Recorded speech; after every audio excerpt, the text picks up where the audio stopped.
Okay, so let's say you're governing. So this is part three. You're governing the people, right? Governing the people. So I was thinking like you kind of run it like an insurance. You know how life insurance has all these stats about when you're gonna die, so they can get the most amount of money when they give you the premium. Um, so basically they know like if you get a certain thing with you, you have a certain likelihood of not living in for 5 years. Like for example, if you have a mesh surgery or like hip surgery or something, or you fractured something at old age, that would probably lead to complications, and you need to have low mobility, and then eventually it'll kill you from whatever reason. Um, so, but you could use that on the flip side and say, hey, well, you don't have to make these decisions. You could make those decisions, and you'll be much better off doing that. How about we do these decisions instead and keep you alive for as long as possible? Like a reverse insurance, a life insurance, where it's like life insurance for your life. And it's like, because the cooperative is good and you're giving value. Oh, how you handle value, personal value. So you have a two-tiered system, right? Well, we have a monetary, like in the capital in communism. It's the whole point is a moneyless, stateless society, and that's kind of what I'm trying to do. Except I would rather do mutualism, because mutualism is basically everyone is in a cooperative, and you have two tiers of indices of what you're worth as a person. Like, okay, of course, it's bad, and the problem with having a moneyless, cashless society is that you're basically relying on emotional, non-quantified outputs. And how do you get people to do that without money? Now you can have trade, but it's all in terms of feeling. But if you have all this data about how well you did in high school, and then college, and then your boss, if you have a boss, I don't think people will be working, because if you have 24 people per acre and you can make 400 bushels per acre, and you can micromanage it and drip septic into it and grow it with grass and trees and still get those types of yields according to many sources. Like corn can have 80 years, like ears of corn. So it's a very productive plant if you give them the right food and the right nutrients and the right. So septic can pretty much do that. If you have treated septic that has gone through a digester, you're making methane from the end of it. You're making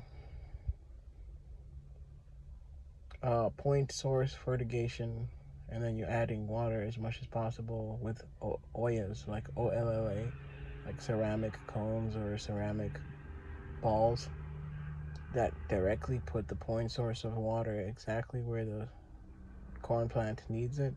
And you might want to make sure that it goes deep a little bit, maybe 1 foot down, because you want it to be forced to have a deep and wide access to.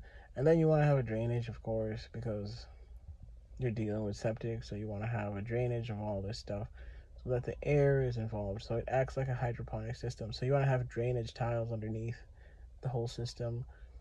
And the water that you get from the drainage tiles, honestly, because of all the plants and how hungry they are, it's probably the best soil that you.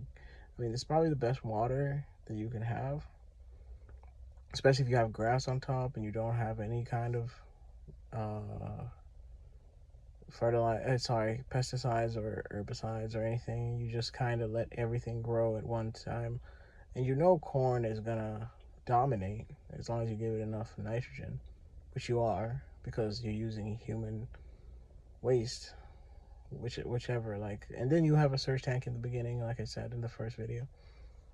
Okay, so in these hexagons, you have 24 people per acre.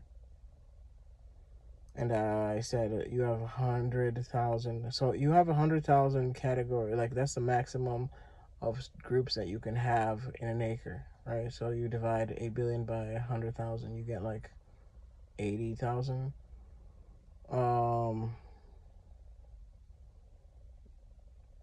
Yeah, zeros. Yeah. So 80, 4 zeros, 4 zeros, right? Let's do this again. You got 1, 2, 3. Yeah. That's right. 8 billion. Yeah, 80,000. Yep. So, what am I talking about? The governance. I was saying, I just had a segue of how the system works for corn. But anyway, you have the trees and permaculture and this for food forest, but not a thick food forest like everyone's thinking about. When you kind of have more of a silvo pasture, silvo SILVO pasture, PASTURE, and so the system basically takes care of itself.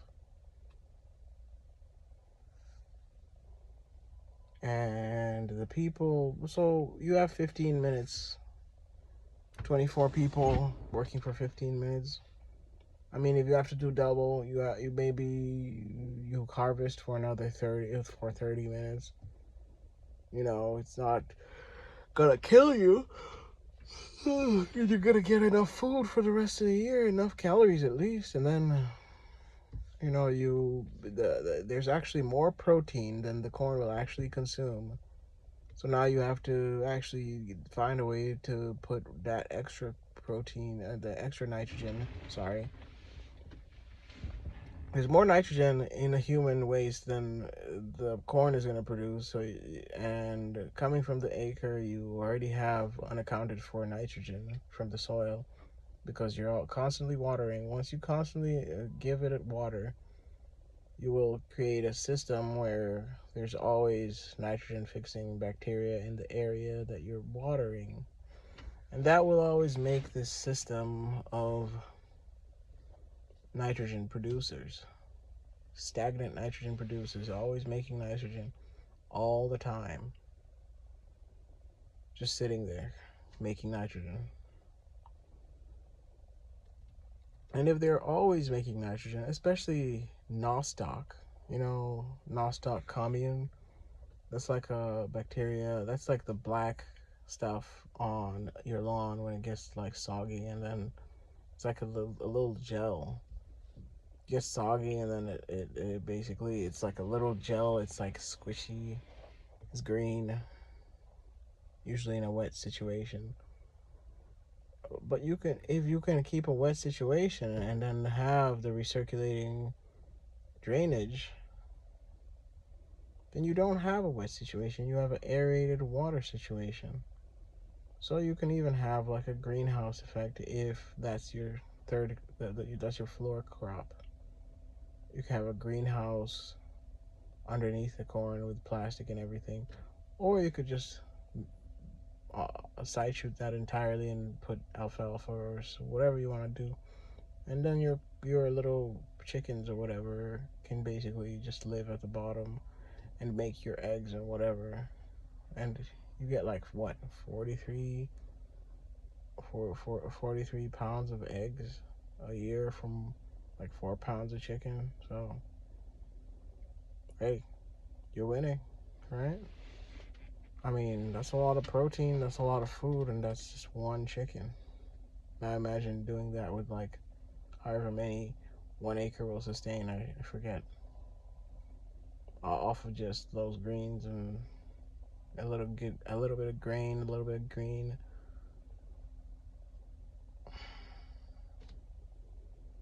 hey, oh,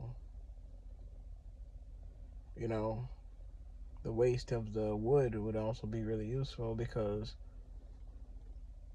if you mulch it and then you put some down, you get mushrooms, you get all these microbacteria, these biofilms, and you could burn it for energy as well. Just make sure you leave enough. So this is all like possible. So when you all kind of explain all of this, and you spend, I mean, most of the time is either explaining to the children how the system works, because I mean, you will have 2 children per couple over your lifetime. I don't know how separated the children will be, but every time someone dies, someone has to replace them. And so whether it's in the whole system or it's just literally, wherever, you have to keep the flux alive. So, I was saying nitrogen, from the excess flow of nitrogen, you make excess flow of nitrogen. You can make enough nitrogen, like, people can make 24 people can make enough nitrogen to have enough protein to support 24 people. But really, to support 24 people, you need 20 people worth of waste. So I'm thinking that the flux can actually be used to process into algae, and the extra, a tiny bit of extra flux. I mean, you can recycle that nitrogen indefinitely while you're waiting for the corn and its protein. And that could be a little like extra boost that you eat, and then it gets flushed, and you eat again, it gets flushed again. It's a very quick protein, very liquid protein. It can flow. It can be in protein powder. You can stratify it. You can take all the green out of chlorella vulgaris or spirulina athoplorensis. Is it athoplorensis or asper? I don't know. Spirulina, basically. Athrop or something platensis.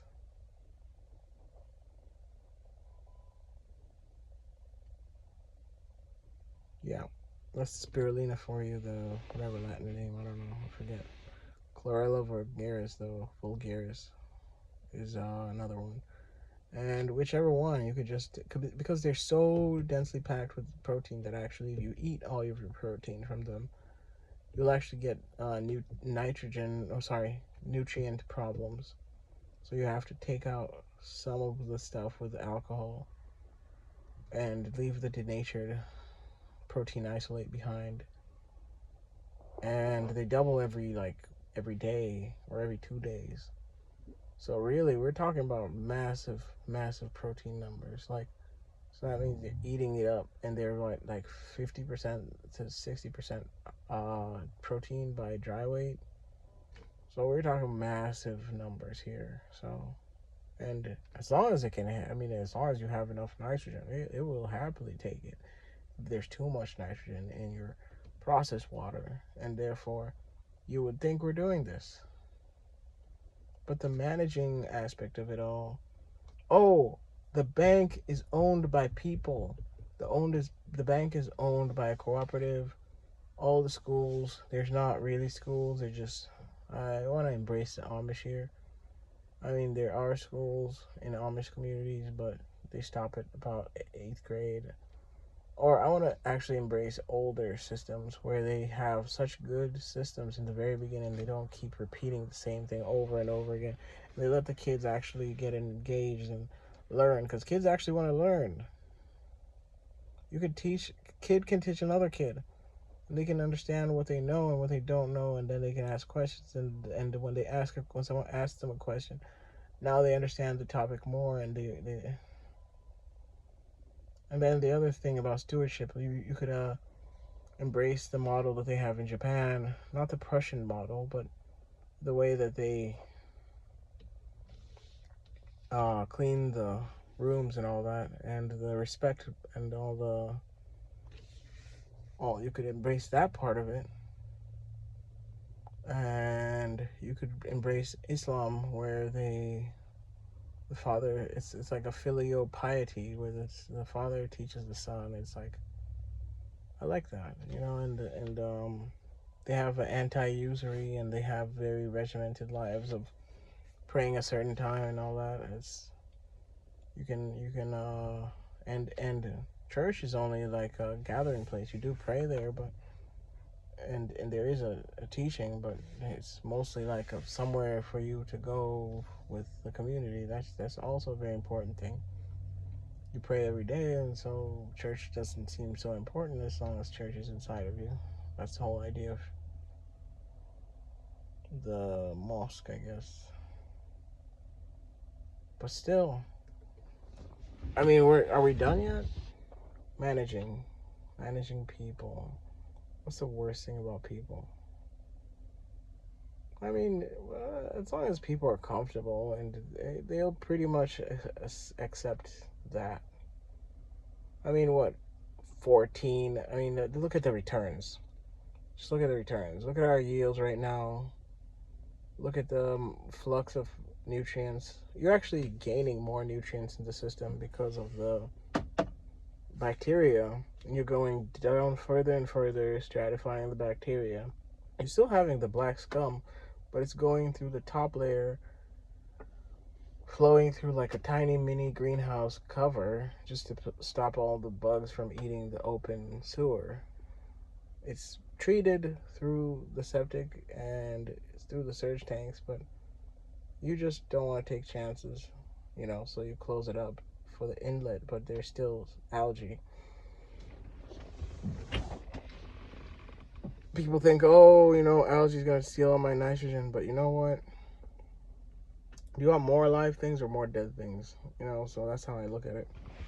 So you probably want more live things. So they'll duke it out. They'll find out how to kill each other. But you figure out how to give them the energy and space to live. And the algae is the king of direct, low sun energy. And the tree, it doesn't even matter because, the corn plant and the tree is so much taller, and that it's going to have some gaps in the sunlight anyway. And there's so much nutrient coming into the system that actually, you could use a little bit of dying algae every once in a while. I mean, it's endless. The nutrients are endless, so they're going to die, right? So even if they double, they're not going to be able to fully economize on the entire population. So it's a misnomer to think like the algae will steal all the nutrients. No, they won't. That's a hydroponics thing. It's kind of hydroponics for me, but it's mostly like fertigation more than anything. And I'm keeping in a live system. A lot of people don't keep live systems for hydroponics. And so the number to pick corn, just walk around picking corn. I mean, you could have, by the way, a central kitchen for those 24 people. You could have a duplex or a triplex for the rooms that people are living in. So that's either 8 people, and you could have it be a 16 by 6, a 16th of an acre building, and that's a lot of room for everybody. You could actually even have a store at the bottom where you specialize, and then you figure that 3 acres doing this, you could fit that 16th of an acre with 72 people. Sorry, you could fit that 16 times 3 of an acre with 72 people, all living in that node.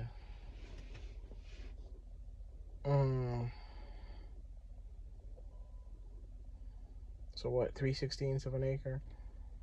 Living within that node where the 3 hexagons match, and there's 72 people there. 24 people each acre times 3 is 72. 3/16 of an acre footprint, but you have, you know, a store down there that's pretty big with all those pallet shelves. And remember, you're still making iron. And so these two systems, this money system where you have an index of sovereign wealth where you're part ownership, so it's basically the index of 1 out of 8 billion, or it should be like 100 million 33 million, sorry, 100,333,333 units if you divide by 24. 8 billion by 24 is about that much. So that's how much units there are.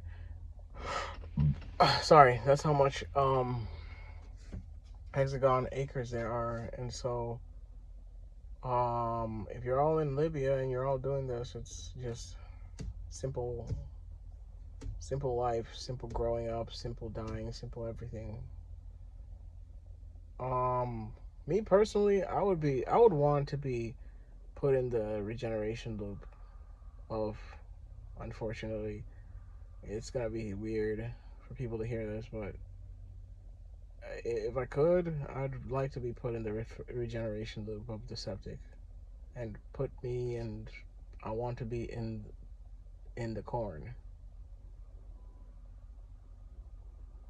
And so my nitrogen, my phosphorus, my teeth, my everything will eventually dissolve. You just put me in like a pickling juice, and I will eventually dissolve, like a vinegar or something. My bones will dissolve. As long as I keep like slowly dripping into there, more acid from acidifying bacteria keeps like making more acid, keep more sugar, more everything. Or maybe you put cow poop in there, and it's recirculating, so it's like slowly dissolving.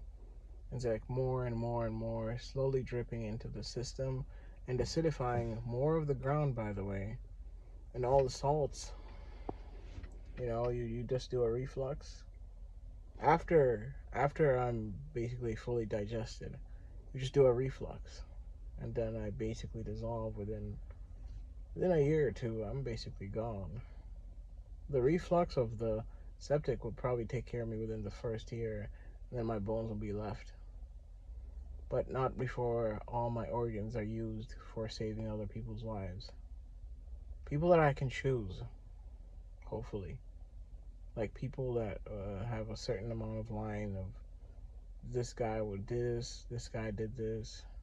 I want to discriminate against who gets my organs. It's my organs, or I just put them in the ground. I mean, I do want to discriminate, actually, because you know what? Some people are just not worthy of organs. I'm sorry.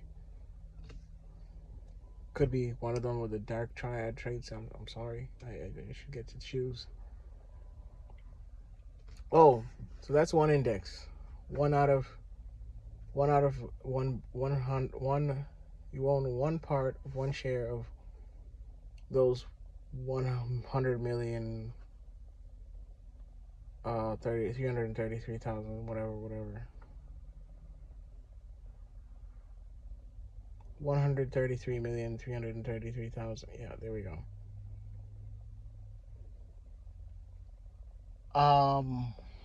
You own one part of, you own 1/24th, or you own 1/1000th of the entire cooperative, or you own, like, that's kind of the, it's not a whole system where it's a country, but it is a federation. It's a federation of cooperatives. And so, because it's a federation,